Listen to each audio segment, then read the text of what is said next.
اب حج جو ہم کرتے ہیں وہی بات کہ حج کیسے قبول ہوتا ہے، ہمارا حج کیسے پتہ چلے کہ قبول ہو گیا ہے، تو اس کے کچھ تقاضے ہیں۔ آپ صلی اللہ علیہ وسلم سے پوچھا گیا اللہ کے رسول عمل میں کون سا عمل افضل ترین ہے، تو آپ فرماتے ہیں اللہ اور اس کے رسول پر ایمان۔ ہم نے عرض کی اللہ کے رسول اس کے بعد؟ آپ نے فرمایا حج مبرور، ایسا حج جو مقبول ہو، مجرور ہو، مبرور ہو۔ مبرور کا مطلب انتہائی اخلاص سے کیا جانے والا عمل، اور انتہائی اخلاص سے جو وعدے کیے گئے ان پر بھی عمل کیا جائے، یہ حج مبرور ہے۔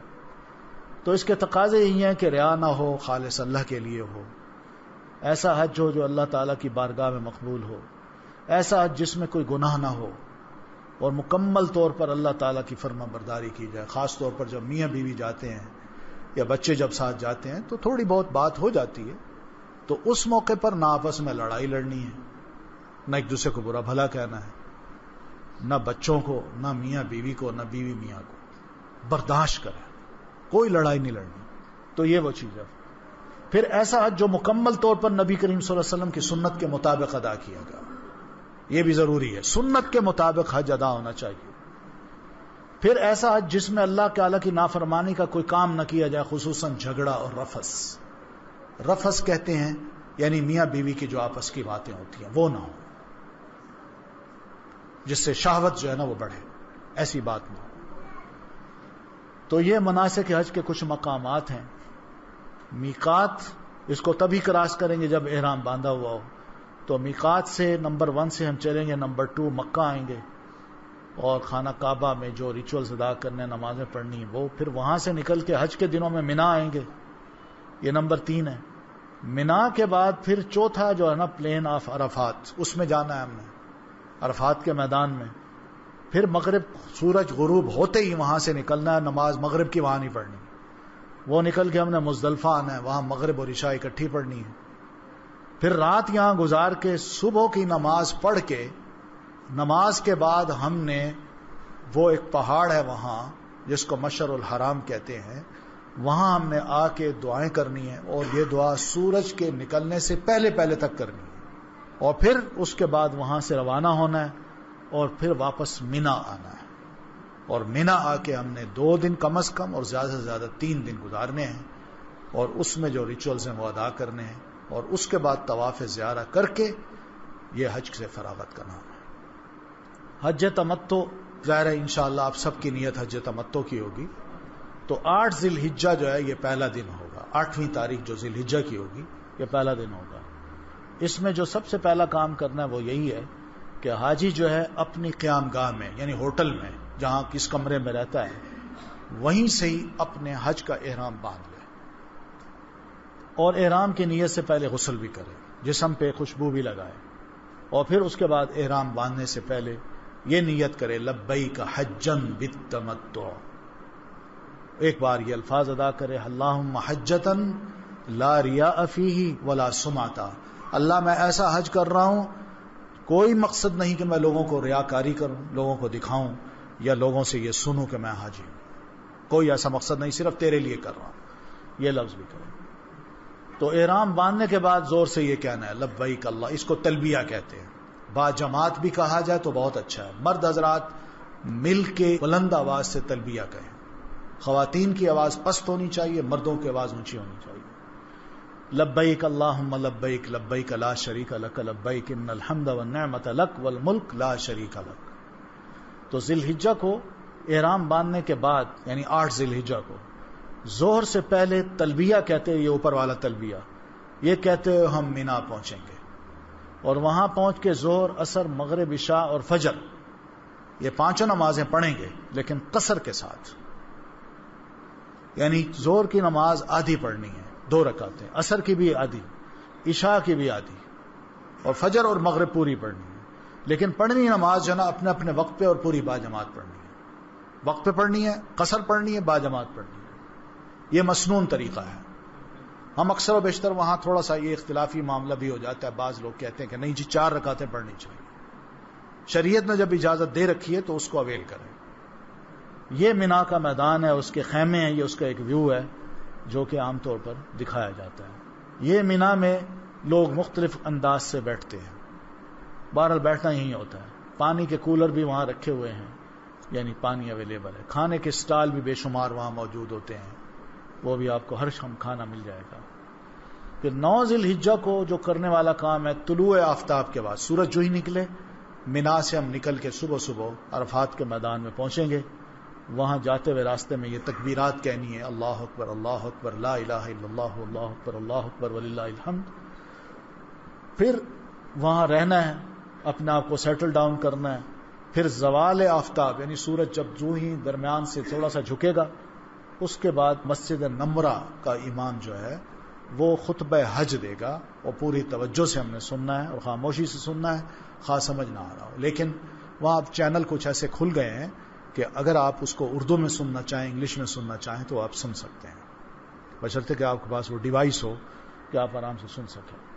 پھر ظہر اور عصر باجماعت جمع اور قصر ادا کریں. یہاں بھی قصر کرنی ہے، باجماعت پڑھنی ہے، اور ظہر اور عصر کٹھی پڑھنی ہے. پہلے ظہر پڑھ لیجئے، پھر اس کے فوراً بعد عصر پڑھ لیجئے، باجماعت پڑھ لیجئے. قبلہ رخ ہو کے، یہ تیسرا اور آخری کام ہے جو ہم نے کرنا ہے، کہ قبلہ رخ ہو کے ہم نے وقوف کرنا ہے. وقوف میں کھڑے ہو کے دعائیں مانگی جاتی ہیں، اور یہی آج کا اصل کام ہوتا ہے. یہاں ہم نے دعائیں کرنی ہیں، اپنے گناہ معاف کرانے ہیں، اور اللہ سے کوئی وعدے وعید کرنا ہے. یہ ہے میدان عرفات. دیکھیں بالکل چٹیل سا میدان. اب تو الحمدللہ وہاں انہوں نے کافی درخت لگا دیے ہیں، خیمے بھی ہوتے ہیں، اور اس کے ساتھ ساتھ یہ بھی ہے کہ وہ ٹھنڈی فوار بھی چھوڑتے ہیں. پانی جو ہے نا، انہوں نے بڑے اونچے اونچے پائپ لگا کے، بلکہ پنکھے لگا کے، ان کے اندر سے ٹھنڈا پانی بھی گرتا ہے حاجیوں پہ، اور ایک ٹھنڈک بھی محسوس ہوتی ہے. یہ وہ جبل عرفات ہے یا وقوف ہے جو لوگ کر رہے ہیں کہ اس طرح ہم نے دعائیں مانگی. تو یہ دعائیں پڑھنی ہے، لا الہ الا اللہ وحدہ لا شریک لہ لہ الملک ولہ الحمد وہو علی کل شیء قدیر. تو یہ کر کے غروب آفتاب جو ہی ہوگا، وہاں ایک چھوٹا سا آواز آتی ہے، تو غروب آفتاب جو ہی ہوتا ہے وہ کہہ دیتے ہیں. تو اس کے بعد وہاں سے نماز مغرب ادا ہم نے نہیں کرنی، وہیں سے نکل پڑنا ہے. بڑے سکون اور وقار کے ساتھ تلبیہ کہتے ہوئے مزدلفہ آنا ہے، چاہے رات کے آدھے وقت میں بھی آدھی رات بعد بھی پہنچے.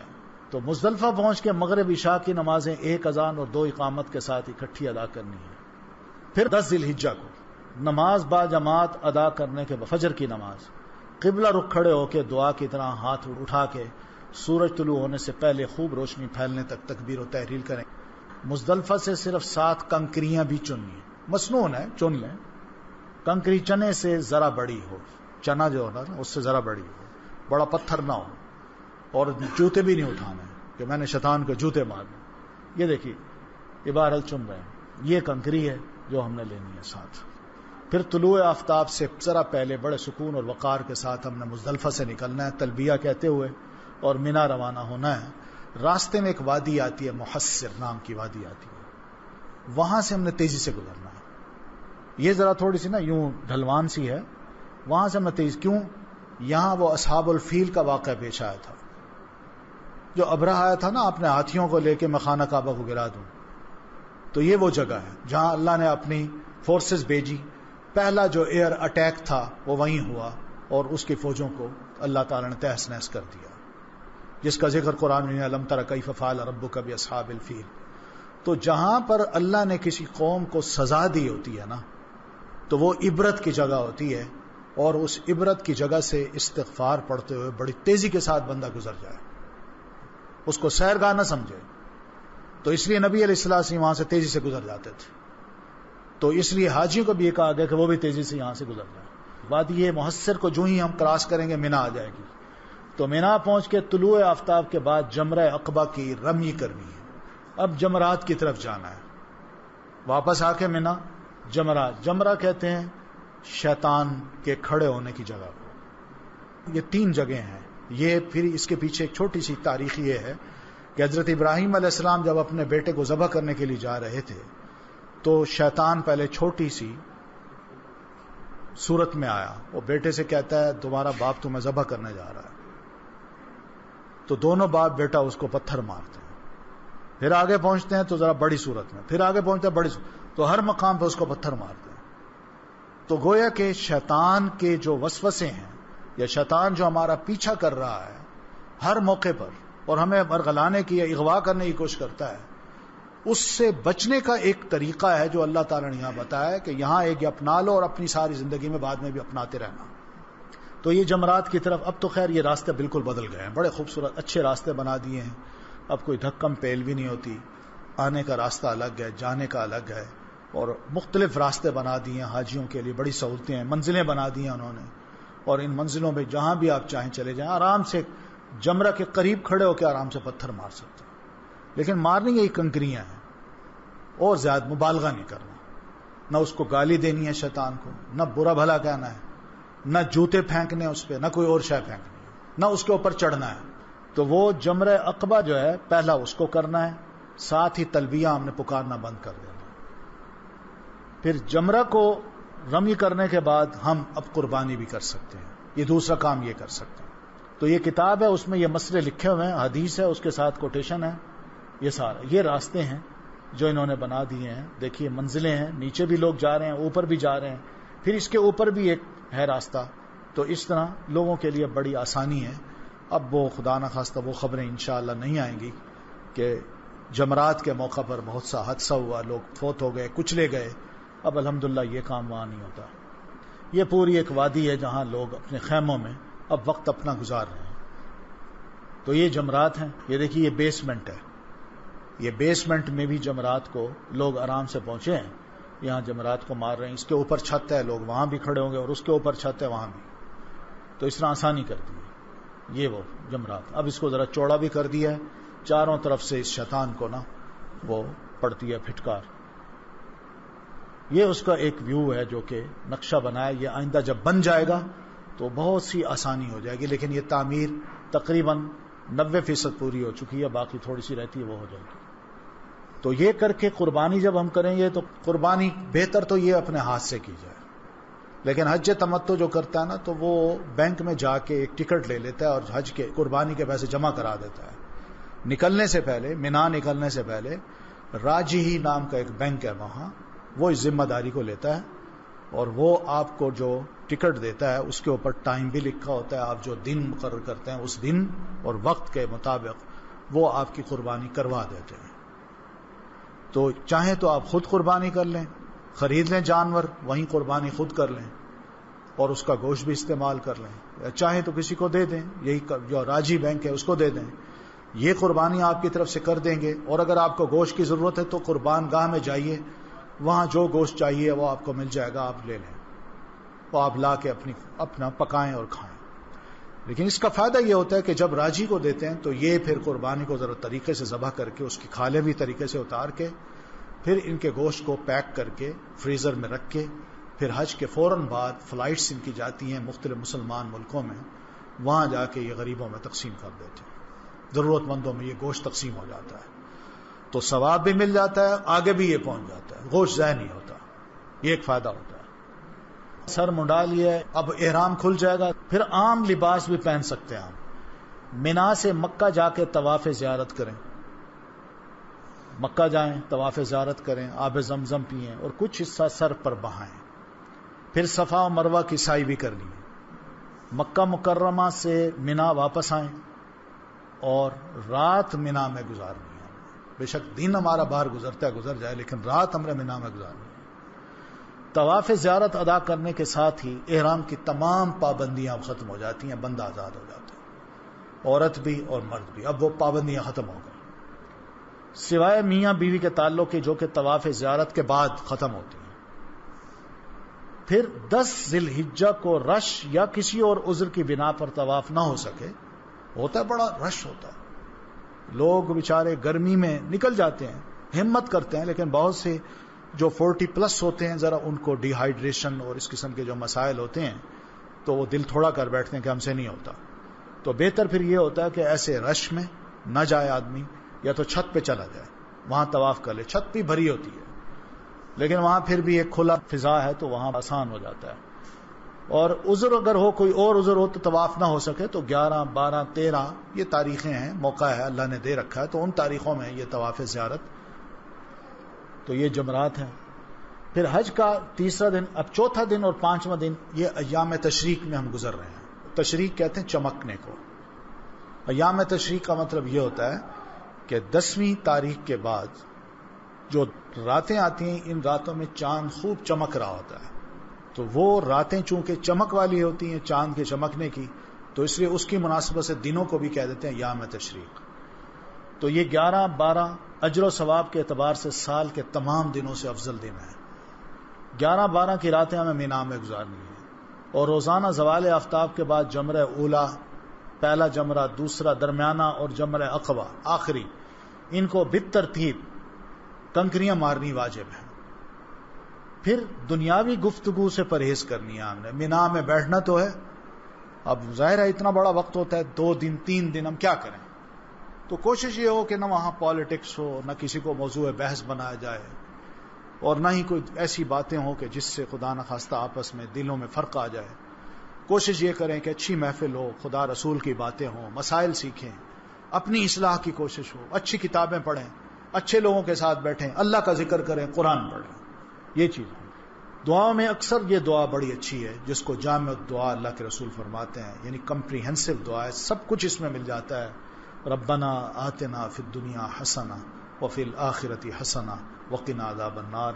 مولا ہمیں دنیا میں بھی حسنہ عطا کر. حسنہ کا مطلب یہ ہوتا ہے ہر وہ کام جو خلوص کے ساتھ کیا گیا ہو اور عین شریعت کے مطابق کیا گیا ہو اور جو اللہ کی بارگاہ میں قبول ہو جائے، اس کو حسنہ کہتے ہیں. تو اللہ ہمیں دنیا میں بھی حسنہ عطا کر، آخرت میں بھی حسنہ عطا کر، اور عذاب دوزخ سے ہمیں بچا. یہ مسلسل دعا کرنی ہے. پھر جمرہ اولا، جمرہ وسطیٰ کی جب رمی کرنی ہے تو رمی کے بعد قبلہ رخ کھڑے ہو کے دعائیں بھی مانگنی ہے. دیکھیں نا، موقع موقع پہ دعائیں مانگنے کا ہے، جگہ جگہ دعائیں مانگنے کی تاکید کی گئی ہے. لیکن جمرہ عقبہ کو کنکریاں مار کر واپس پڑھ لیں، وہاں دعا نہیں کرنی. 11 12 کو اگر زوال سے قبل، یعنی 11 اور 12 تاریخ کو سورج دوپہر سے پہلے رمی کی تو دورانی ہوگی. اگر پہلے رمی کر لی تو بعد میں ہم اس کو دہرائیں گے. عذر کے بغیر مینا میں راتیں نہ گزاریں تو دم دینا ہوگا، وہاں رات ضرور گزارنی ہے. دن بے شک ادھر حرم میں گزر جائے لیکن رات وہاں ضرور گزارنی ہے. پھر قیام مینا کے دوران ممکن ہو تو روزانہ طواف کریں. مینا میں قیام کے دوران ممکن ہو تو ہم چلے جائیں مکہ دن کو، اور روزانہ ہم بیت اللہ کا طواف کریں. مسجد خیف میں با جماعت نماز ادا کریں. جو مینا کی مسجد ہے اس کو مسجد خیف کہتے ہیں، اور جو عرفات کی مسجد ہے اس کو مسجد نمرہ کہتے ہیں. تو یہ مسجد خیف جو ہے نا، کوشش یہ کریں کہ اس کے اندر جا کے با جماعت نماز ادا کریں، اور بکثرت تحلیل کا مطلب لا الہ الا اللہ، تکبیر کا مطلب اللہ اکبر کبیرہ، اور حمد و ثنا سبحان اللہ والحمد للہ، اور توبہ استغفار استغفر اللہ و اتوب الیہ، یہ اور اس طرح کی دوسری دعائیں خوب مانگیں. پھر 12 ذی الحجہ کو مینا سے واپس آنا ہو تو غروب آفتاب سے قبل مینا سے نکلائیں. یعنی اگر ختم کرنا ہے، واپس جانا ہے، یعنی آپ کی بکنگ ہے اور آپ نے واپس نکلنا ہے، تو پھر یہی ہو کہ غروب آفتاب سے پہلے ہم نکل آئیں، مینا چھوڑ دیں، مکہ آ جائیں، طواف کریں اور وہیں سے جدہ نکل جائیں، ورنہ رات گزار کے پھر دوسرے دن جائیں. پھر طواف وداع ہے، آخری طواف، خدا حافظ والا طواف. جب مکہ سے رخصت ہونے کا دن آ جائے تو طواف وداع ادا کریں. کوئی پتہ نہیں دوبارہ زندگی کا موقع اللہ دیتا ہے کہ نہیں، تو اس لیے خدا حافظ کہنے کے لیے آخری طواف جو وہ بھی ہم کر لیں. اس طواف میں سعی نہیں ہوتی، صرف طواف ہی ہوتا ہے. بس طواف کر کے دعائیں کر کے خدا حافظ کر کے آپ نکل آئیں، یعنی جدہ چلے جائیں اور واپس آ جائیں. عورتیں جو ہیں حالت حیض میں طواف وداع اگر نہ بھی کریں تو ان کو اجازت ہے وہ نہ کریں، کیونکہ مسجد ہے، اللہ کا گھر ہے، تو اس میں پاکیزگی کی حالت میں داخل ہونا ہے. تو اس لیے اس حالت میں اگر طواف نہ بھی کریں تو کوئی حرج نہیں ہے، انشاءاللہ نیت کا ثواب اللہ تعالیٰ دے دے. تو باقی یہ ارکان ہیں، ان کا مطالعہ ان کو ہم پڑھ چکے ہیں. یہ بھی احرام کی کچھ پابندیاں ہیں، ان کو بھی آپ کتاب میں آپ کے پاس ہے، اس کو دیکھ لیجئے گا. تو یہ کچھ جائز کام ہے جو کہ احرام میں ہم نے کرنے ہیں، کر سکتے ہیں. یہ ایک تربیتی بات ہے جو کہ اللہ تعالیٰ نے قرآن مجید میں کی ہے، یہ بھی وہی تربیت ہی ہے. یہ تزودوا فإن خیر الزاد التقوی کی جو بات ہے نا کہ اپنے ساتھ سفر خرچ لے جایا کرو، یہ بڑا ضروری ہے. تو وہاں ایسا نہ ہو کہ وہاں میں جاؤں اور پھر لوگوں سے مانگتا رہوں، یہ غلط بات ہے. اور اکثر و بیشتر وہاں دیکھنے میں آتا ہے، بڑی شرم کی بات بھی ہے کہ اکثر و بیشتر وہاں لوگ قسمیں اٹھا رہے ہوتے ہیں، لیکن ان کی عادت ہوتی ہے مانگنے کی، مانگتے ہیں، قسمیں بھی اٹھاتے ہیں، لٹ گئے، کچھ نہیں رہا. عجیب و غریب ان کی کہانیاں ہیں جو لوگوں کو آپس میں بناتے ہیں اور لوگوں کو سناتے ہیں. اکثر ہمارا حاجی متاثر ہوتا ہے اور ان کو کچھ نہ کچھ دے دیتا ہے، لیکن یہ سارے پروفیشنل لوگ ہیں جو وہاں گھوم رہے ہوتے ہیں، ان سے بچنا چاہیے. یہ خواتین کا جو لباس ہے وہ بھی جیسے میں پہلے عرض کر چکا ہوں کہ سی تھرو نہ ہو، باریک نہ ہو، گاؤن پہنے وہ. تو نیکی اور بھلائی کے چھوٹے چھوٹے وہاں موقع ہیں. حقیقت یہ کہ نظر کو نیچے کر لینا بھی بڑی نیکی ہوتی ہے. چھوٹے چھوٹے کام ہیں جو کہ وہاں ماحول کو صاف رکھنا، کوڑا کرکٹ ادھر نہ پھینکیں، حدود حرم کا بے حد خیال کریں، کھانا بہت پیٹ بھر کے نہ کھائیں ہم، کیونکہ بار بار وضو ٹوٹے گا، پھر اس رش سے نکل کے وضو کرنے آئیں گے تو نماز نکل جائے گی، تو یہ ٹھیک نہیں ہے. تو راستے میں بھی کھڑا نہیں ہونا، نہ بیٹھنا ہے. تو یہ مشکلات جو آتی ہیں اس میں صبر بھی کرنا ہے، وقت مقررہ پر جگہ پہ پہنچنا ہے تاکہ ریچولز ادا ہو سکیں. گروپ کے ساتھ رہنا ہی مناسب ہوتا ہے. تو دلوں میں، صفوں میں، بیٹھنے کی جگہ پر لوگوں کے لیے کشادگی پیدا کریں. پھر طواف کرتے وقت آخری چکر میں باہر کی طرف نکلتے جائیں، یعنی جب آخری چکر آتا ہے نا تو یوں یعنی بالکل خانہ کعبہ کے قریب قریب طواف نہ کریں، بلکہ اپنے آپ کو آخری چکر میں ذرا پرے کر لیں. پرے کرتے کرتے بالکل اینڈ میں آ کے نا آرام سے نکل جائیں، ورنہ یہاں اگر کریں گے تو پھر باقی طواف کرنے والوں کو ہم کراس کر کے جب نکلیں گے ان کو تکلیف ہوگی. تو اس لیے یہ طریقہ سمجھداری یہی ہے. تو باقی پھر حج کے بعد ہم نے کیا کرنا ہے، وہی بات کہ جو وعدے وعید کرتے ہیں ہم اللہ تعالیٰ سے ان کو ہم پورا کرنے کی کوشش کریں. جب وہ پورا کریں گے تو انشاءاللہ اللہ تعالیٰ ہمارے حج کو ضرور قبول کر لے گا، اور یہ علامت ہے اس بات کی کہ ہمارا حج قبول ہو سکا. تو بہرحال اس کے یہ سارے طریقے جو ہے نا وہ طریقے ہمیں ایسے ہی آئیں گے کہ ہم اپنی عادتوں کو اچھا کریں. وہ طریقے ایسے ہی آئیں گے جب ہم اپنا تعلق کو قرآن مجید کے ساتھ جوڑیں گے، اس کو سمجھیں گے، اس کو پڑھیں گے. تو اس لیے یہ بھی کوشش کریں کہ واپس آ کے قرآن مجید کے ساتھ جڑ جائیں، اس کی خوب تلاوت ہو، اس کی فہم کا ایک جذبہ اندر اپنے بیدار کریں، اور جہاں کہیں بھی فہم کی کوشش ہو رہی ہے وہاں شامل ہو کے آپ اس کا قرآن کا فہم بھی حاصل کریں. کہ کوئی سوال ہو تو آپ کر لیجیے، شاید بہت سی باتیں رہ گئی ہوں گی. وہ قرآن میں آتا ہے نا فمن تعجل فی یومین فلا اثم علیہ ومن تأخر فلا اثم علیہ. جو چاہے 2 دن میں 11 اور 12 میں پورا کر لے حج، اور جو تیسرے میں کرنا چاہتا ہے وہ بھی کر لے. تو جس کی مجبوری ہے وہ تیسرے دن بھی رکھ لے.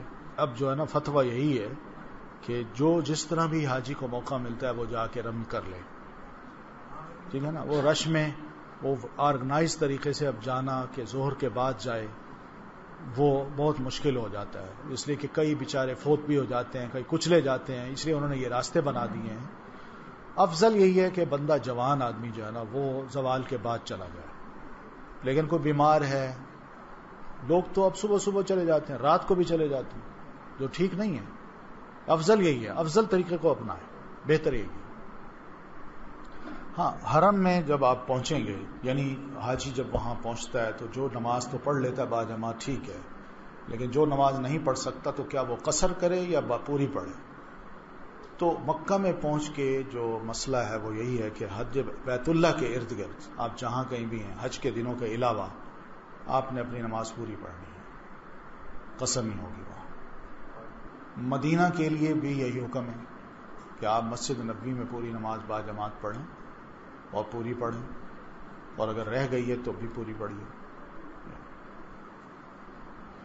یہ بہت اچھا سوال ہے. اکثر و بیشتر وہاں یہی ہوتا ہے کہ لوگ مکہ میں ایک عمرہ کرنے کے بعد جب رہتے ہیں تو تنعیم چلے جاتے ہیں، جو سیدہ عائشہ رضی اللہ تعالیٰ عنہ کے نام سے ایک مسجد ہے، مسجد عائشہ. تو وہاں احرام باندھ کے واپس آتے ہیں اور پھر دوسرے عمرے پہ عمرہ کرتے ہیں. نہیں، سیدہ عائشہ کی مجبوری تھی، آپ نے ان کی مجبوری کی وجہ سے ان کو صرف اجازت دی تھی.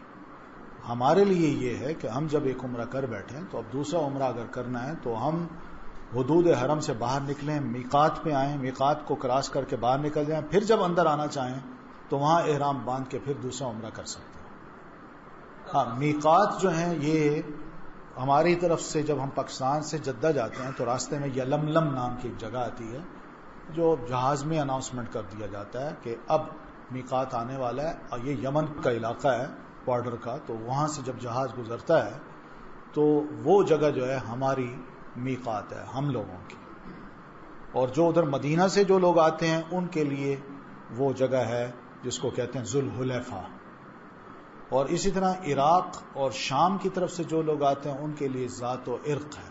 تو اس طرح کے مختلف چاروں طرف سے نا وہ نام رکھے ہوئے ہیں، تو وہ میقات ہے. اس میقات کو کراس نہیں کرنا بغیر احرام کے. اور اگر کوئی بیچ میں ہے جو مسافر ہے، وہ اگر دوبارہ کوئی عمرہ کرنا چاہتا ہے تو اس کے لیے ضروری ہے کہ وہ باہر جائے. اس کے لیے یہ نہیں ہے کہ وہیں بیٹھے احرام باندھ لے اور چلا جائے حرم میں، وہ ضروری ہے. دیکھیے احرام ہے ایک چادر کا نام. چادر چاہے اس قسم کی ہو یا چاہے اس کی کپڑے کی ہو، احرام ہے. تو اس میں کوئی ایسا مسئلہ نہیں ہے کہ موٹا ہو، پتلا ہو یا تولیہ ہو، جو بھی ہو، آپ جو بھی مناسب سمجھتے ہیں آپ پہن سکتے ہیں. 2 چادریں ہوں، ایک اوپر اور ایک نیچے. تولیہ بھی پہن سکتے ہیں. اس کا فائدہ یہ ہے کہ جو پسینہ نکلتا ہے یہ اس کو جذب کر لیتا ہے، اور دوسرا یہ کہ گرمی جو ہے زیادہ، یہ ذرا تھوڑا سا پروٹیکٹ بھی کر دیتا ہے. ایک فائدہ بھی ہے.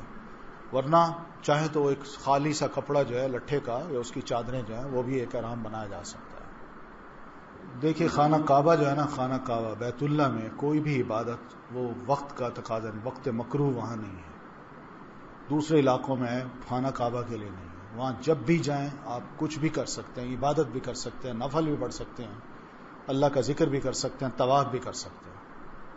ٹھیک ہے نا. وہاں یہ چیز نہیں ہے. وقت مکروہ وہاں سے نکل کے کوئی اور جگہ جو ہے نا ان کے لیے. عورتیں حرم میں قضا نمازیں بھی پڑھتی ہیں. اس کے بارے میں تھوڑی وضاحت کر دیں. قضا نماز کا کیا طریقہ ہے؟ یہ کون سی قضا ہے؟ وہاں مکہ میں ہوتی ہے کوئی قضا نماز؟ وہاں تو ہونی نہیں چاہیے. اولا اگر ہو گئی ہے تو بہرحال حرم میں پڑھ لیں اور اللہ سے دعا کریں کہ اللہ. لیکن اگر کوئی نمازیں یہاں سے آپ کی چھوٹ گئی ہیں اور وہاں جا کے قضا پڑھنا چاہتے ہیں، اس کا کوئی مسئلہ نہیں ہے. وہ کوئی ایسا مسئلہ نہیں ہے کہ یہاں کی قضا نمازیں وہاں جا کے پوری کریں. 2-4 نمازیں ہوتی ہیں بندہ یہیں پڑھ لے.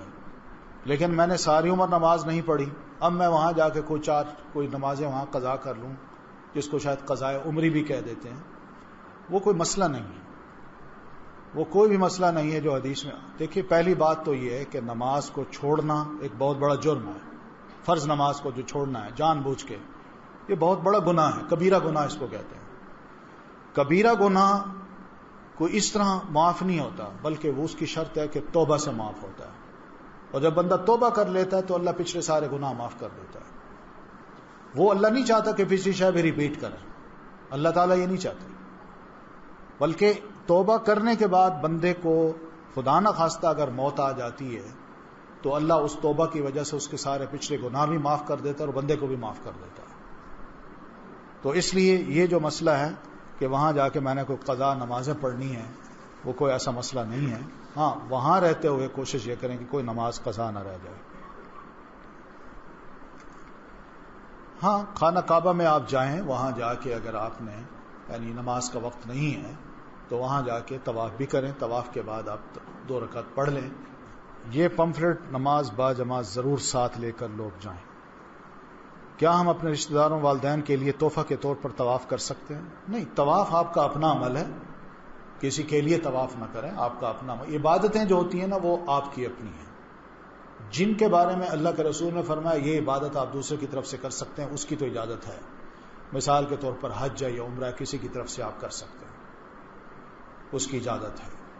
لیکن میں نماز پڑھوں، یہ فرض نماز ایک میں نے اپنے لیے پڑھ لی، ایک فلاں کے لیے پڑھ لی، اس کی اجازت نہیں. طواف جو ہے وہ بھی اسی طرح ایک آپ کا ذاتی عمل ہے. آپ طواف کے دوران ان کے لیے، رشتہ داروں کے لیے، دوست احباب کے لیے، والدین کے لیے دعا ضرور کر سکتے ہیں. وہ دعا اللہ تعالیٰ سن لے گا ان کے حق میں. اور یہی موقع ہوتا ہے طواف کے دوران، اصل کام ہے دعائیں، اللہ کا ذکر. وہ کریں تو انشاءاللہ اس کا بھی بڑا فائدہ ہوگا. 9 ذی الحجہ میں میدان عرفات میں عورتیں اگر باجماعت نماز ادا نہ کر سکے تو کیا اپنے خیموں میں انفرادی قصر ادا کریں گی؟ بہتر تو یہ ہے کہ پہلے سے تیار ہوں. دیکھیں سب کے لیے حکم ہے کہ باجماعت نماز پڑھیں، افضل یہی ہے. عورتیں بھی باجماعت نماز پڑھیں. اور اگر خدا نہ خواستہ کوئی مجبوری بھیڑ کی وجہ سے وضو نہیں کر سکیں یا کوئی جماعت رہ گئی ہے کسی وجہ سے، تو پھر ٹھیک ہے اپنے خیموں میں نماز پڑھیں، لیکن قصر نماز پڑھیں گی. وہ یوم عرفہ کے دن کچھ لوگ نوافل میں قرآن کی تلاوت کرتے ہیں. اس دن سب سے بہترین عمل کون سا ہے؟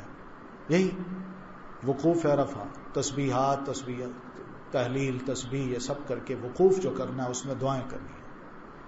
ان دعاؤں میں آپ جتنی بھی اچھی دعائیں کر سکتے ہیں، آپ کے پاس اگر یاد نہیں ہے تو دعاؤں کی کتاب کو ہی لے جائیں ساتھ، اس کو کھول کے آپ دعائیں مانگیں، دعائیں کریں.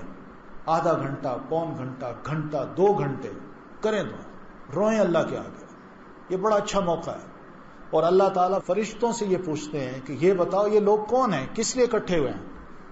کیونکہ اللہ یہ دور دور سے آئے ہیں اور آج میدان عرفات، حالانکہ اللہ کو پتہ ہے، لیکن ان کو اللہ تعالیٰ یہ کہنا چاہتے ہیں تاکہ ان کو پتہ چلے اس کی اہمیت کیا ہے. تو جب وہ بتاتے ہیں اللہ سب میدان عرفات میں آئے ہیں اور بیچارے اس حالت میں کھڑے ہیں اور تجھ سے بخشش مانگ رہے ہیں، تو اللہ فرماتے ہیں فرشتوں تم گواہ رہو میں نے ان سب کو معاف کر دیا. تو اس لیے وہ دن ایسا ہوتا ہے کہ اس دن ہم نے جو بھی ہم مانگ سکتے ہیں اللہ تعالیٰ سے مانگیں. اگر عورت کو حیض آ جائے اور اس نے طواف زیارہ نہیں کیا اور واپسی کی فلائٹ ہے، تو کیا طواف زیارہ کے بغیر لوٹ آئے گی؟ طواف زیارہ کرنا ہے، وہ تو جیسے ہم پڑھ چکے ہیں کہ حج کا ایک رکن ہے، تو وہ کرنا ہے. طواف وداع چھوٹ سکتا ہے لیکن طواف زیارہ نہیں، تو وہ اس کا کوئی حل بہرحال کچھ نکالنا پڑے گا. جب کوئی حج بدل کرتا ہے تو کیا وہ عمرہ اپنے لیے کر سکتا ہے؟ حج بدل تو وہی کرے گا جس نے پہلے حج کیا ہوگا، اس کو دیجئے وہ حج بدل کرے. جس نے پہلے حج کیا ہوا ہے اس کو کہیے کہ وہ حج بدل کسی کے لیے کر لے. اور کیا وہ عمرہ اپنے لیے کر سکتا ہے؟ ہاں، پہلے وہ حج کر لے، اگر وقت بچتا ہے تو پھر اپنے لیے بھی عمرہ کر سکتا ہے. ایسی صورت میں کیا وہ حج تمتع یا افراد یا کوئی اور حج کر سکتا ہے؟ نہیں، دو کو گڑبڑ نہ کرے. اپنا حج اپنا، عمرہ اپنا کرے، جس کا حج کرنا ہے وہ اس کے لیے کرے. قربانی بھی اگر کرنی ہے تو اس میں آتی ہے تو ضرور کیجیے. نیت یہ اسی جس کی طرف سے قربانی کی جا رہی ہے نیت اسی کی ہو، اپنے لیے نہ ہو. حج بدل کرنے والا جو اپنے ملک میں قربانی کیا کرتا تھا، کیا گھر والوں کو پیسے دے کر جائے کہ میری طرف سے قربانی کر لینا؟ بالکل لے کر جائے کہ گھر والے اس کی طرف سے قربانی کر لیں. یعنی اس کی طرف سے، گھر والوں کی طرف سے، سب کی طرف سے قربانی ہو جانی چاہیے. نقد رقم کی کیا حد ہے؟ کارڈ اپنے پاس رکھ سکتے ہیں، جو آپ کی ضرورت ہے آپ لے جائیے. اب ہو سکتا ہے آپ کے ذہن میں یہ ہو کہ میں وہاں جا کے تھوڑا سا کوئی گولڈ خرید لوں بچیوں کے لیے، تو لے جائیے، کوئی حرج نہیں، کوئی حد نہیں ہے وہاں، کوئی پابندی نہیں ہے کہ آپ اتنی رقم لا سکتے ہیں.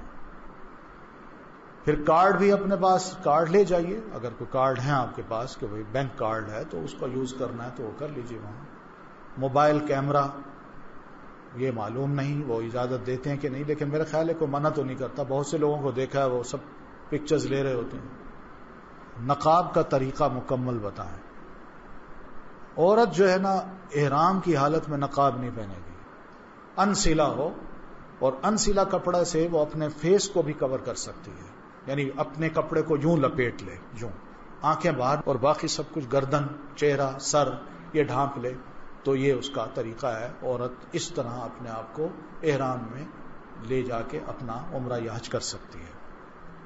عورت کا محرم اگر دوران حج فوت ہو جاتا ہے تو وہ حالت عدت میں ہو جائے گی، تو کیا وہ باقی مناسک محرم کے بغیر ادا کر سکتی ہے؟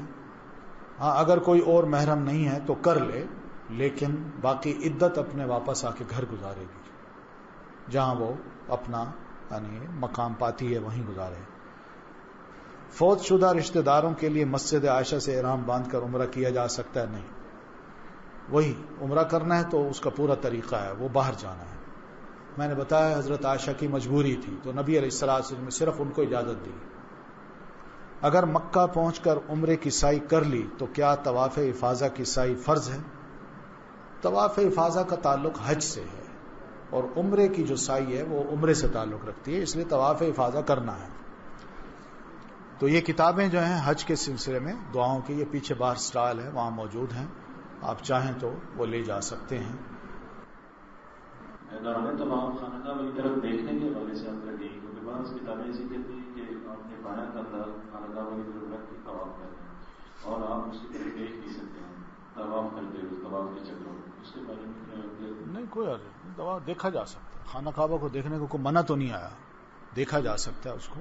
دوران طواف کی بات کر رہا ہوں. ہاں دوران طواف بھی دیکھا جا سکتا ہے. نہیں ایسے یہ تکلفات ہیں، ایسا کوئی مسئلہ نہیں ہے. خانہ کعبہ کو دیکھیں، دعا بھی کریں، طواف کے دوران بھی دیکھیں، دعائیں کرتے جائیں. آپ کے ساتھ چھوٹے بچے ہیں، ان کو تعارف کرائیں، بیٹا یہ بیت اللہ ہے. یہ ہو سکتا ہے، کوئی حرج نہیں. تعلیم ہے آپ کی بھی، اپنی بھی، اور جو چھوٹے بچے ہیں ان کی بھی. جوتے جو ہیں ایسے ہونے چاہیے جو آپ کے ٹخنوں اور ایڑی کو ننگا رکھیں، ان کو کور.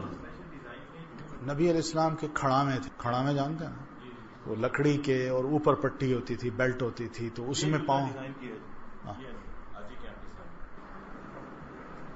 ایک تو اور سوالات اگر آپ کو پوچھ سکتے ہیں نبیتا نہیں پوچھ سکتے ہیں گھر میں ٹپس تھوڑی سی میں چاہوں گا شیئر کر لیں. خاص طور پہ کیونکہ آپ میں سے پہلی دفعہ جا رہے ہیں تو وہ اپنے ساتھ کچھ تھوڑی سی دوائیاں ضرور رکھیں، جیسے سر کا درد ہے، بخار ہے، یہ کامن سے مرض ہیں جو ہو جاتے ہیں. جو زیادہ بلک میں لے کر جا رہے ہیں ان کو جو ہے وہ پرسکرپشن کے ساتھ ہیلتھ کیمپ جانا ہوگا اور وہاں پہ اس کو اسکین کرتے ہیں، بند کرتے ہیں اور پھر لے جا سکتے ہیں. یہ وہ دوائیاں ہیں جو ریگولر بیسس پہ انسان کھاتا ہے. ہسپتال کھاتا ہے، کسی کو اگر شوگر ہو اس کی دوائیاں ہیں، ہارٹ پیشنٹ ہے کوئی یا اور بھی بی پی وغیرہ کا مسئلہ ہے. مگر یہ جو نارمل عام میڈیسن ہے جیسے کانسٹنٹ ہو گئی یا پیناڈول ہو گئی، لکوڈ فارم میں نہ لیتے ہیں، گولی کی فارم میں لیتے ہیں اور وہ آپ تھوڑی تعداد میں اندر جیسے ایک پتا رکھ سکتے ہیں ساتھ جو آپ کے نام آ جائے.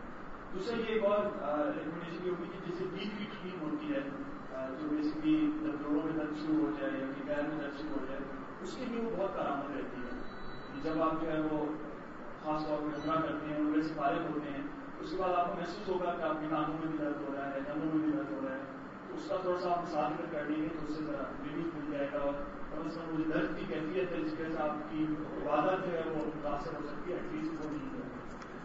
راستے میں سفر کے دوران جب آپ یہاں سے جا رہے ہیں تو اپنے ساتھ ایک چھوٹا ہینڈ کیری بیگ ضرور رکھیے جس کے اندر اگر آپ نے چپل نہیں پہنی ہوئی تو چپل ہو، احرام ہو جو آپ ایئرپورٹ پہ چینج کر سکتے ہیں، چاہیں آپ گھر سے چینج کر کے چلے جائیں. اسی طریقے سے اگر آپ دوران پرواز جو ہے وہ راستے میں چینج کرنا چاہیں تو بہت مشکل کام ہوتا ہے تو وہاں پہ بھی آپ کر سکتے ہیں. ہاں سعودی ٹائم کے اندر کچھ کچھ جگہ ہوتی ہے تو وہاں پہ تھوڑا آپ احرام باندھ سکتے ہیں. مگر ریکمینڈیڈ یہ ہے کہ آپ ایئرپورٹ تک چلے جائیں اور ایئرپورٹ پہ جا کے جو ہے اس کو تبدیل کریں. غسل وغیرہ اور باقی اتنے کام کو آپ اپنے گھر سے کر کے لے جائیں. ہینڈ کیری کے اندر جتنا اور ضرورت کا سامان ہے اس کو آپ لے لیں، مگر اس میں آپ کینچی نہیں لے جا سکتے، کوئی اور چاقو نہیں لے جا سکتے، کوئی پوائنٹڈ چیز نہیں لے جا سکتے، اور دوسرا یہ کہ کوئی لکوڈ چیز نہیں لے جا سکتے. اس میں آپ نہ شیمپو رکھیں گے، نہ کوئی اور خوشبو کی لکوڈ رکھیں، کسی سے بھی لکوڈ نہ رکھیں، نہ کوئی دوائی رکھیں گے. دوران پرواز اگر کسی کو بہت ایمرجنسی سچویشن میں کوئی دوائی چاہیے ہوتی ہے وہ ضرور اپنے ہینڈ کیری بیگ میں رکھیں. ایک اور جو سامان بک کروایا جاتا ہے زیادہ تر یہ ہوتا ہے کہ وہ سامان ایک جیسے سے بیگ ہوتے ہیں تو مکس اپ ہونے کا بہت خدشہ ہوتا ہے. تو یہ آپ ضرور خیال کیجیے کہ اپنے بیگ کے اوپر کوئی ٹیگ لگا لیں، جیسے کوئی دھاگا باندھ دیں یا کوئی رسی باندھ دیں جو کہ بڑی پرومیننٹ ہو، دیکھتے ساتھ ہی آپ کو پتہ چل جائے کہ یہ میرا بیگ ہے. تو بے انتہا ہے اس میں جو ہے وہاں پہ بیگ ڈلے ہوتے ہیں، اس میں بہت احتمال ہوتا ہے کہ کوئی غلط کسی کا بیگ اٹھا لے. یہ ضرور کوشش کیجیے کہ اپنی جو کیش ہے، جو نقدی ہے، اس کو اسپلٹ کر کے رکھیں. جیسے اگر آپ میں سے جو ہے وہ 2 یا 3 لوگ جا رہے ہیں تو کچھ پیسے جو ہے وہ آپ اپنے پاس رکھیں، کچھ اپنی وائف کو دے دیں، کچھ اپنے کسی بچوں کو تھوڑے تھوڑے دے دیں تاکہ خدا نہ خاصا کسی ایک کے روم ہو تو وہ اسپلٹ ہوئے ہو، یہ نہ کہ ایک دفعہ میں سب چیز روم ہو جائے. جب آپ وہاں پہ لینڈ کریں گے یہاں سے جا کر تو پاسپورٹ وغیرہ آپ کے وہیں کے لوگ ہیں وہ لے لیں گے. دارالسلام والوں کا وہاں پہ نمائندہ کھڑا ہوا ہوگا، وہ آپ سے پاسپورٹ لے لے گا. پاسپورٹ آپ کو تب ملیں گے جب آپ واپس جو ہے وہ پاکستان کی طرف آ رہے ہوں گے. تو بالکل بے فکر رہیے، وہاں پہ ہزاروں لوگوں بلکہ لاکھوں لوگوں کی جو پاسپورٹ وہ لیتے ہیں، آپ کا پاسپورٹ وہ نہیں ہوگا، ان کا ایک خاص پروسیجر ہے اور وہ اصل میں آپ لوگوں کے جہاں جہاں ٹریول کر رہے ہوتے ہیں ساتھ ساتھ ٹریول کر رہا ہوتا ہے. وہ ڈرائیور کی رسپانسبلٹی ہوتی ہے، ڈرائیور کو پاسپورٹ ہینڈ اوور کر دیتے ہیں، ان کی گنتی ہوتی ہے اور وہ گنتی کے بعد پھر وہ جاتے ہیں جو ان کے ڈیجیٹل دفاتر ہیں ان میں دکھاتے ہیں، سیکورٹی چیک پوسٹ میں دکھاتے ہیں. اس کے آپ بالکل بے فکر رہیے گا، پاسپورٹ ان کے حوالے کرتے ہیں، ان شاء اللہ آپ کو واپس مل جائیں گے. ایک اور چیز جو کافی غور طلب ہوتی ہے کہ کیونکہ وقت بہت زیادہ لگے گا، یعنی جب آپ لینڈ کریں گے، اگر آپ لوگ میں سے شاید کچھ لوگ ڈائریکٹ مدینہ جا رہے ہوں، کچھ لوگ جو ہے وہ جدہ کے تھرو جا رہے ہوں، جو مدینہ جا رہے ہیں ان کو تو تھوڑی تیزی سے کام ہو جاتا ہے، مگر جو جدہ جا رہے ہیں، جدہ سے نکلنا، مختلف چیک پوسٹ سے گزرنا، مکہ تک پہنچنا، ایک بہت ہی ٹائم کنزیومنگ کام ہوتا ہے، اس میں بہت زیادہ وقت لگتا ہے، کبھی کبھی جو ہے 12 سے 14 گھنٹے لگ جاتے ہیں صرف اس کام کو کرنے کے لیے. تو اس میں پیشنس جو ہے وہ بہت ضروری ہے، صبر جو ہے وہ بہت ضروری ہوگا. آپ لوگ جو ہے وہ اللہ کے مہمان بن کے جا رہے ہیں، انشاءاللہ اللہ تعالیٰ آپ کی آسانیاں کریں گے، مگر یہ ذہن میں رکھیے کہ وہاں پہ آزمائشیں ہیں، وہاں مشکلات ہیں، اور جو مشکلات کا جو امتحان ہے وہ بالکل اسٹارٹ سے شروع ہو جاتا ہے. وہاں پہ آپ سے سعودی بدتمیزی بھی کریں گے، آپ سے مشکل طریقے سے پیش نہیں آئیں گے، کیونکہ وہ بھی آپ دیکھیے انسان ہیں، لاکھوں کروڑوں لوگوں کو ہینڈل کر رہے ہیں، تو ان کی بھی ایک لمٹ ہوتی ہے. تو آپ کوشش یہ کیجیے کہ بنسبت اس کے کہ آپس میں بات کریں کہ فلانی نے میرے ساتھ جاتی کی، وہ شخص کتنا بدتمیز ہے، وہ تمام کا تمام وقت ذکر الہی میں گزارتی ہے. قرآن کا نسخہ ہی ساتھ لے جائیے، قرآن ہر وقت ہینڈی رکھیے، ایک چھوٹے سائز کا قرآن، پاکٹ قرآن جو ہوتا ہے ہر وقت ہینڈی رکھیے اپنے پاس. اسی طریقے سے دعاؤں کی یہ کتاب یا کوئی بھی کتاب آپ کو مارکیٹ سے چھوٹے سائز کی ہو، تاکہ آپ کی پاکٹ میں یا جو آپ کی بیلٹ ہے احرام کی اس کے اندر موجود ہو.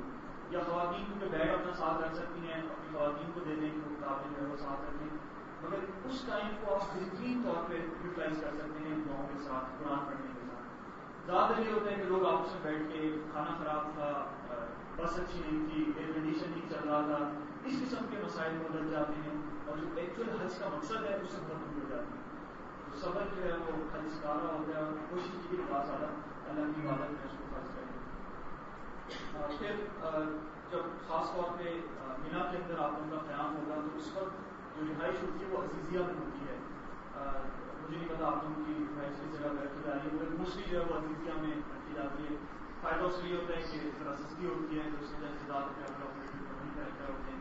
اور دوسرا یہ کہ مینا تک چلنا پھرنا بڑا آسان ہوتا ہے. کوشش یہ کیجیے کہ مینا جاتے وقت صرف ایک بیگ ساتھ لے کر جائیں.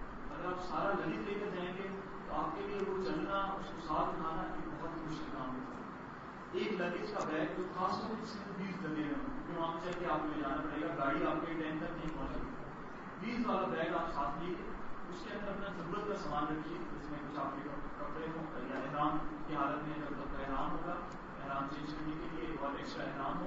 صرف ایک احرام پہ اکتفا مت کیجیے گا، ضرور 2 احرام یا 3 احرام ساتھ رکھیں ہیں، اور ساتھ اس کے جو اور ضرورت کی چیزیں ہیں آپ کا ٹوتھ پیسٹ ہے، برش ہے، اور باقی بکوں کی کتابیں ہیں، اس قسم کا سامان کے ساتھ رکھیے. عزیزیہ اتنا قریب ہے کہ جب آپ جماعت کے لیے جائیں گے، رمی کے لیے جائیں گے، وہاں سے آپ عزیزیہ تقریباً 20 سے 25 منٹ واک کر کے جا سکتے ہیں، کوئی بہت دور جگہ نہیں ہے.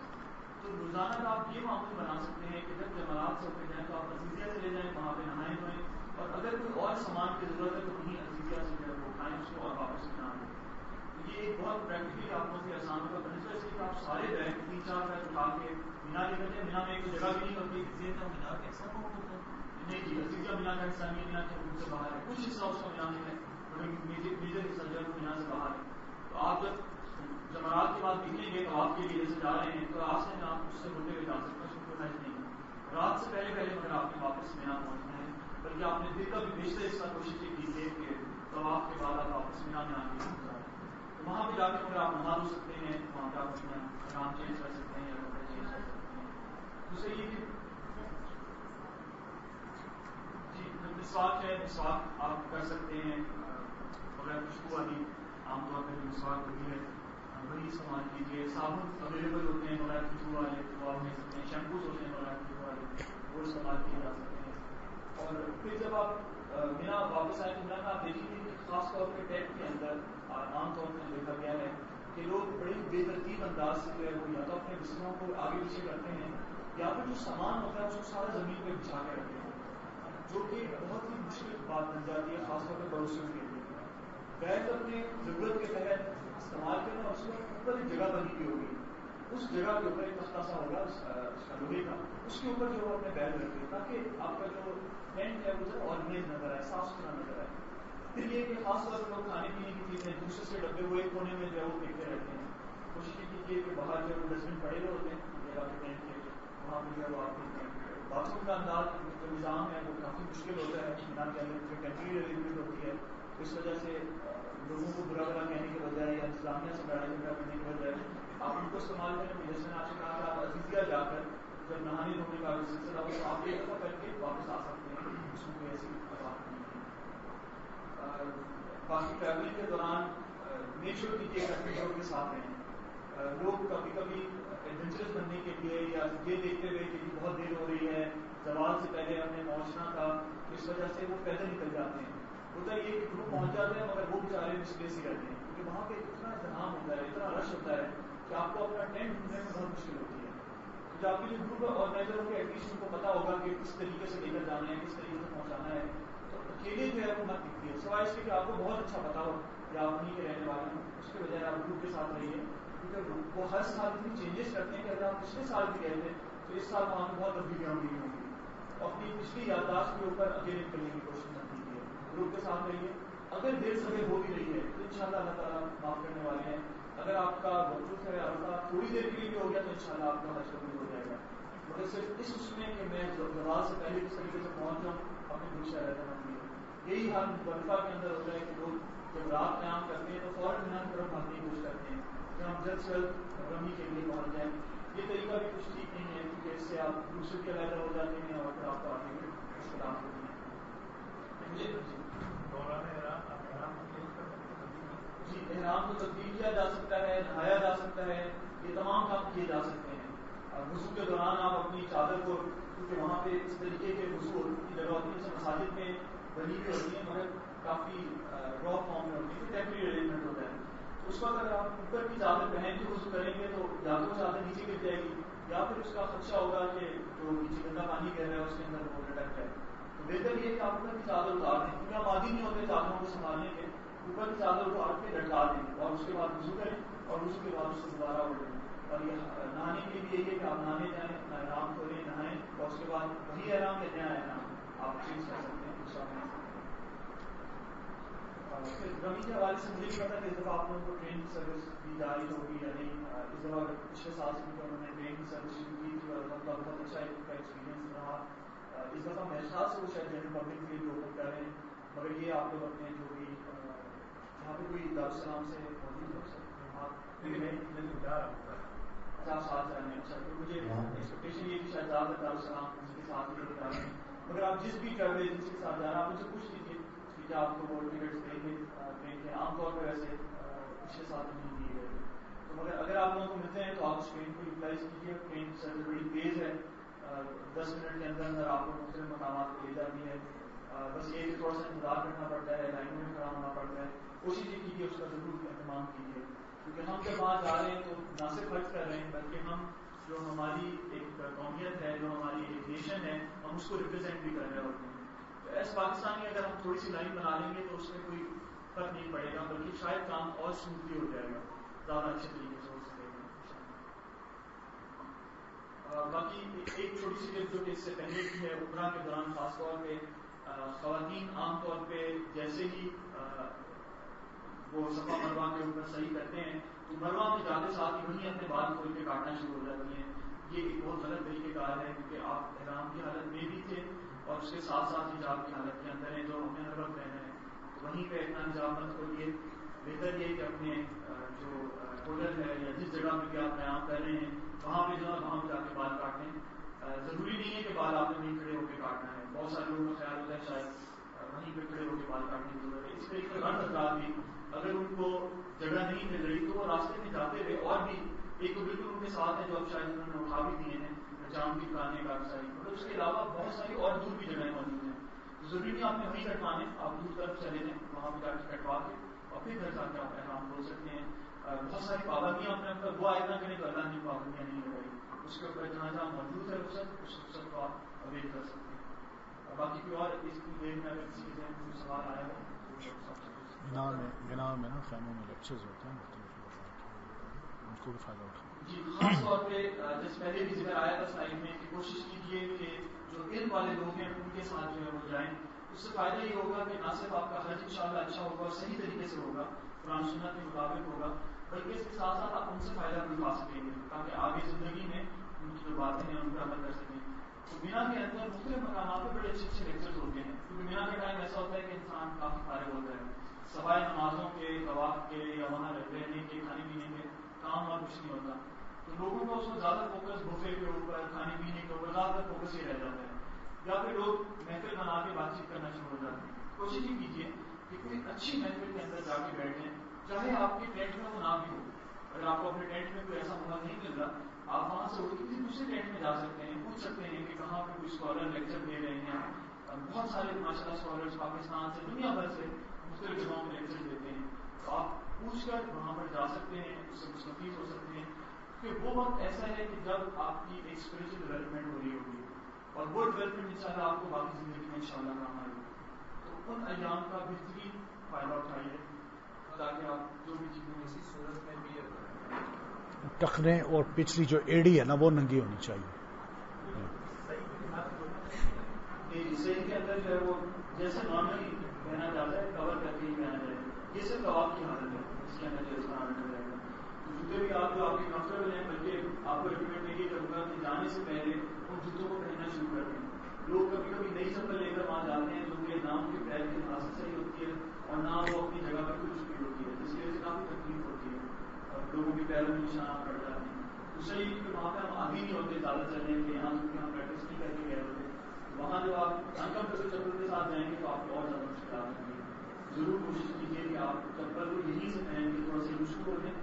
دوسری بات یہ کہ موزے جو ہے وہ احرام کے ساتھ نہیں پہنے جا سکتے.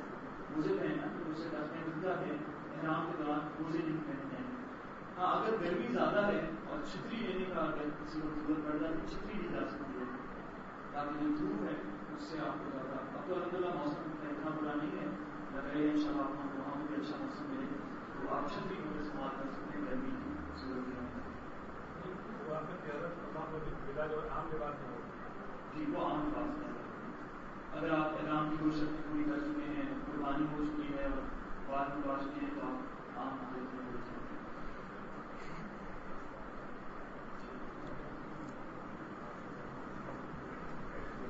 ایک اور سوالات اگر آپ کو پوچھنا چاہیں تو میڈیا بھی پوچھ سکتے ہیں. گورنمنٹ ٹپس تھوڑی سی میں چاہوں گا کہ اس دوران شیئر کر دیں, خاص طور پہ کیونکہ آپ میں سے کوئی حضرات پہلی دفعہ جا رہے ہیں تو وہ اپنے ساتھ کچھ تھوڑی سی دوائیاں ضرور رکھیں, جیسے سر کا درد ہے, بخار ہے, یہ کامن سے مرض ہیں جو کہ ہو جاتے ہیں. دوسرا جو چھوٹی چھوٹی دوائیاں ان میں گورنمنٹ نہیں پوچھتی. جی جو زیادہ بلک میں لے کر جا رہے ہیں ان کو جو ہے وہ پرسکرپشن کے ساتھ ہیلتھ کیمپ جانا ہوگا اور وہاں پہ اس کو اسکین کرتے ہیں, بند کرتے ہیں اور پھر لے جا سکتے ہیں. یہ وہ دوائیاں ہیں جو ریگولر بیسس پہ انسان کھاتا ہے. جیسے خدا خاص کسی کو اگر شوگر ہو اس کی دوائیاں ہیں, ہارٹ پیشنٹ ہے کوئی یا اور کوئی بی پی وغیرہ کا مسئلہ ہے.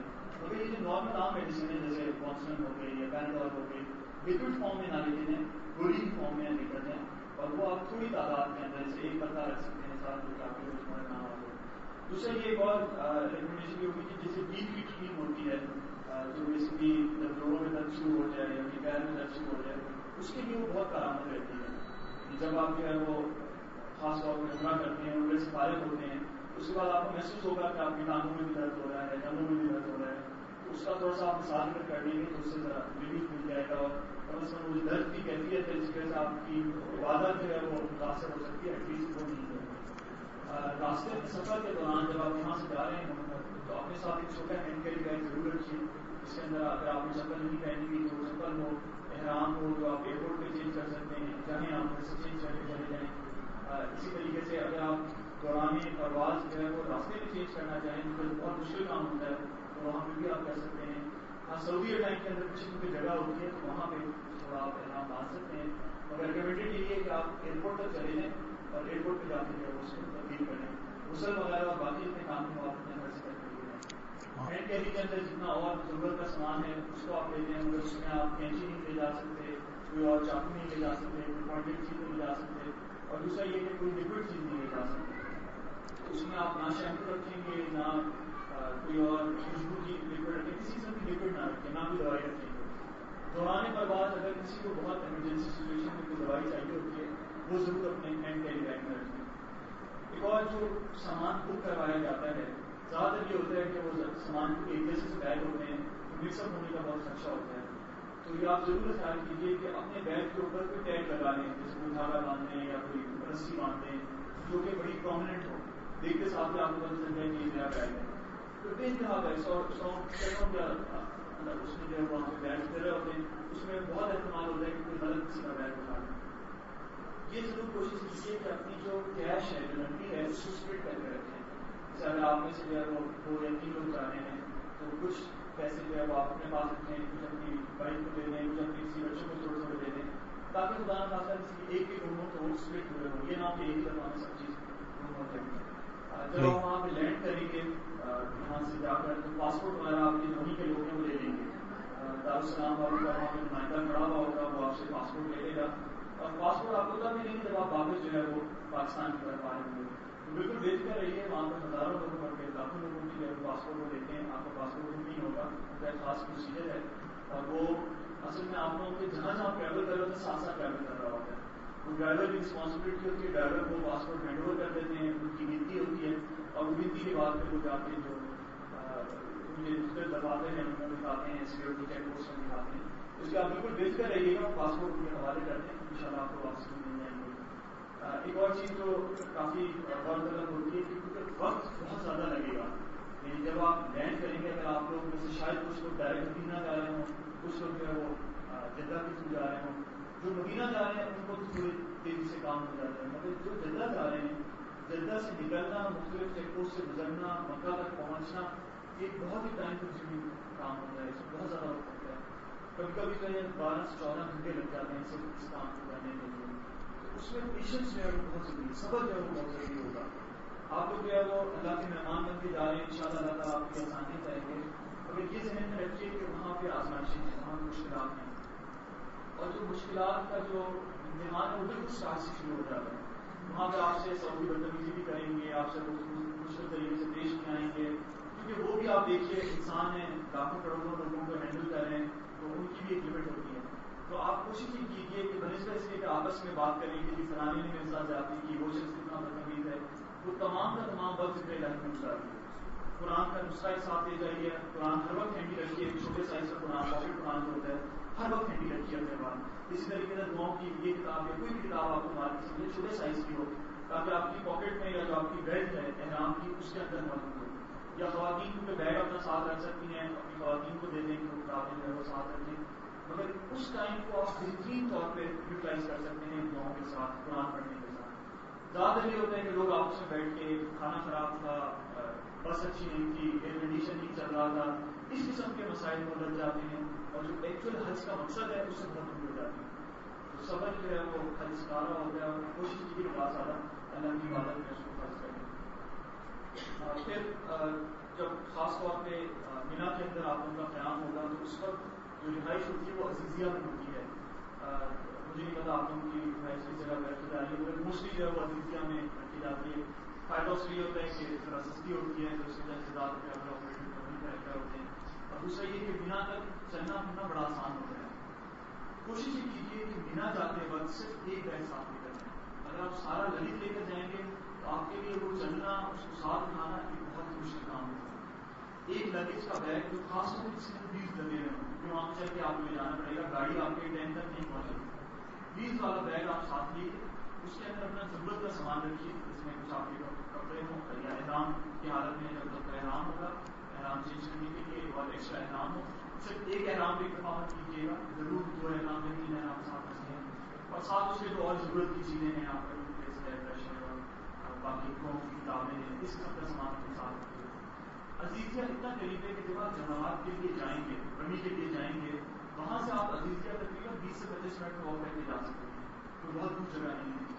تو روزانہ کا آپ یہ معمول بنا سکتے ہیں کہ جب جماعت سے ہوتے جائیں تو آپ عزیزیہ چلے جائیں, وہاں پہ نہائیں دھوئیں, اور اگر کوئی اور سامان کی ضرورت ہے تو وہیں عزیزیہ سے جو ہے وہ اٹھائیں اس کو اور واپس بنا دیں.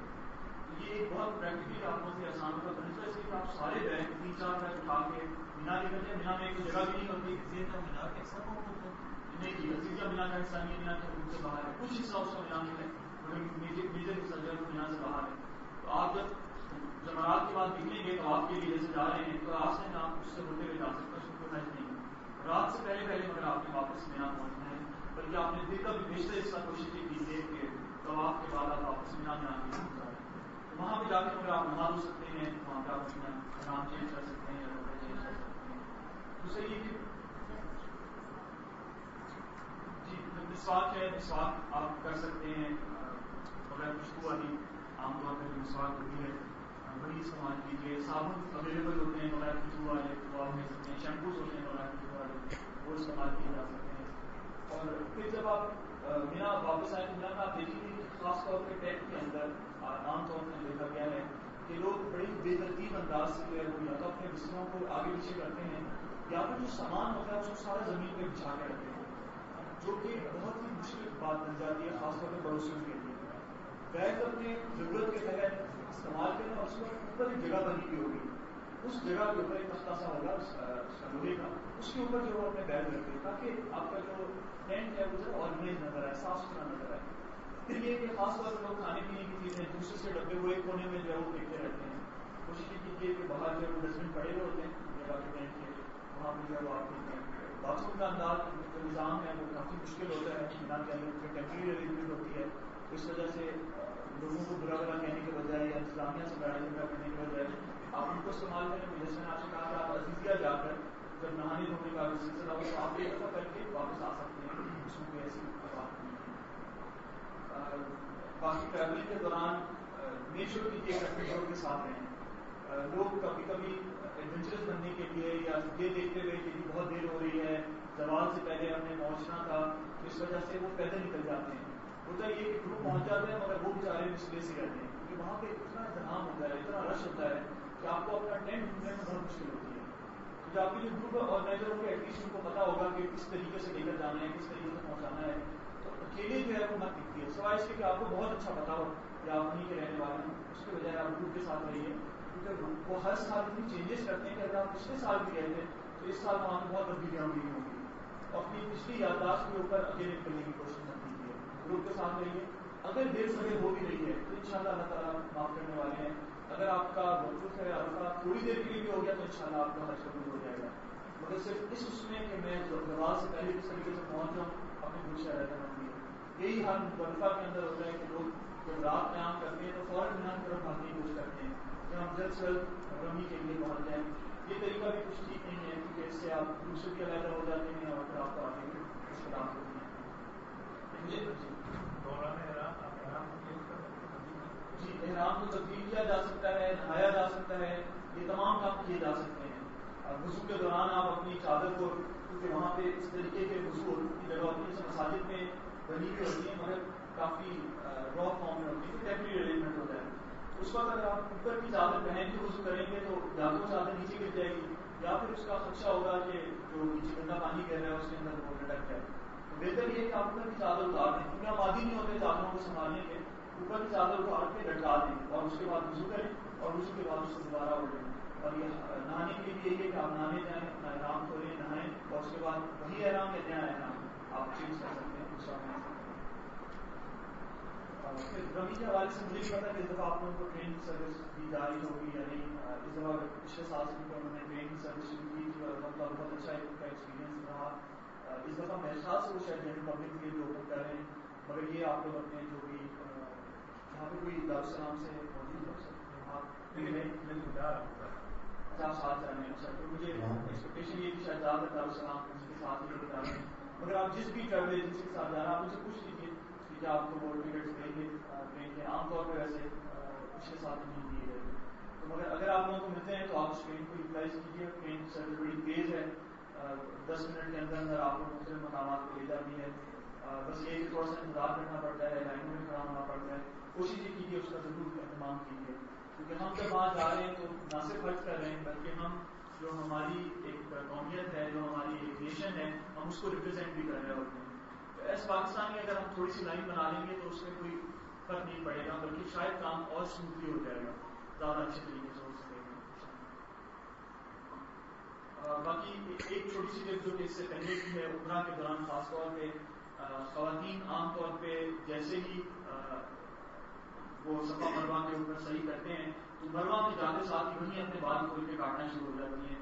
یہ ایک بہت غلط طریقہ کار ہے, کیونکہ آپ احرام کی حالت میں بھی تھے اور اس کے ساتھ ساتھ حجاب کی حالت کے اندر ہیں جو ہم نے ہر وقت پہنا ہے. وہیں پہ اتنا حجاب مت کھولیے. بہتر یہ کہ اپنے جو ہوٹل ہے یا جس جگہ پہ بھی آپ قیام کر رہے ہیں وہاں پہ جو ہے وہاں پہ جا کے بال کاٹیں. ضروری نہیں ہے کہ بال آپ نے وہیں کھڑے ہو کے کاٹنا ہے. بہت سارے لوگوں کا خیال ہوتا ہے شاید وہیں پہ کھڑے ہو کے بال کاٹنے کی ضرورت ہے. اس طریقے کے غلط حضرات بھی اگر ان کو جگہ نہیں مل رہی تو وہ راستے میں جاتے ہوئے اور بھی ایک تو بالکل ان کے ساتھ ہے جو اب شاید انہوں نے اٹھا بھی دیے ہیں جام کی پرانے کافی ساری، مگر اس کے علاوہ بہت ساری اور دور بھی جگہیں موجود ہیں. ضروری نہیں آپ نے وہیں کٹوانے، آپ دور طرف چلے جائیں وہاں پہ جا کے کٹوا کے اور پھر گھر جا کے آپ احرام کھول سکتے ہیں. بہت ساری پابندیاں اپنے وہ آئے نہ کریں تو اللہ نے پابندیاں نہیں لگائی، اس کے اوپر جہاں جہاں موجود ہے رخصت کو آپ اویل کر سکتے ہیں. باقی کوئی اور اس کی دیر میں اگر کسی کے ذہن میں سوال آیا ہو بنا میں نا خیموں میں لیکچرز ہوتے ہیں ان کو بھی فائدہ اٹھا. جی خاص طور پہ جیسے پہلے بھی ذکر آیا تھا سائن میں کہ کوشش کیجیے کہ جو علم والے لوگ ہیں ان کے ساتھ جو ہے وہ جائیں. اس سے فائدہ یہ ہوگا کہ نہ صرف آپ کا حج انشاءاللہ اچھا ہوگا اور صحیح طریقے سے ہوگا، قرآن سنت کے مطابق ہوگا، بلکہ اس کے ساتھ ساتھ آپ ان سے فائدہ بھی اٹھا سکیں گے تاکہ آگے زندگی میں ان کی جو باتیں ہیں ان پر عمل کر سکیں. تو مینا کے اندر مختلف مقامات پہ بڑے اچھے اچھے لیکچرز ہوتے ہیں کیونکہ مینا کا ٹائم ایسا ہوتا ہے کہ انسان کافی فارغ ہوتا ہے، سوائے نمازوں کے، طواف کے یا وہاں رہنے کے، کھانے پینے کے کام اور کچھ نہیں ہوتا. تو لوگوں کا اس میں زیادہ فوکس بفے کے اوپر، کھانے پینے کے اوپر زیادہ فوکس یہ رہ جاتا ہے، یا پھر لوگ محفل بنا کے بات چیت کرنا شروع ہو جاتے ہیں. کوشش یہ کیجیے کہ کوئی اچھی محفل کے اندر جا کے بیٹھیں، چاہے آپ کے ٹینٹ میں وہ نہ بھی ہو. اگر آپ کو اپنے ٹینٹ میں کوئی ایسا موقع نہیں مل رہا، آپ وہاں سے اٹھ کے کسی دوسرے ٹینٹ میں جا سکتے ہیں، پوچھ سکتے ہیں کہ کہاں پہ کوئی اسکالر لیکچر دے رہے ہیں. بہت سارے ماشاء اللہ اسکالرس پاکستان سے، دنیا بھر سے مختلف جگہوں میں لیکچر دیتے ہیں. تو آپ پوچھ کر وہاں پر جا سکتے ہیں، اس سے مستفید ہو سکتے ہیں. کہ وہ وقت ایسا ہے کہ جب آپ کی ایک اسپرچل ڈیولپمنٹ ہو رہی ہوگی اور وہ ڈیولپمنٹ انشاءاللہ آپ کو باقی زندگی میں انشاءاللہ کام آئے گا. تو ان ایام کا بہترین فائدہ اٹھائیے. ٹھیک ہے جی، بہت بہت شکریہ آپ لوگوں کا، آپ تشریف لایا. اللہ تعالیٰ آپ کے حج کو قبول فرمائے اور آپ خیر و عافیت سے حج مبرور لے کے واپس آئیں. السلام علیکم ورحمۃ اللہ وبرکاتہ.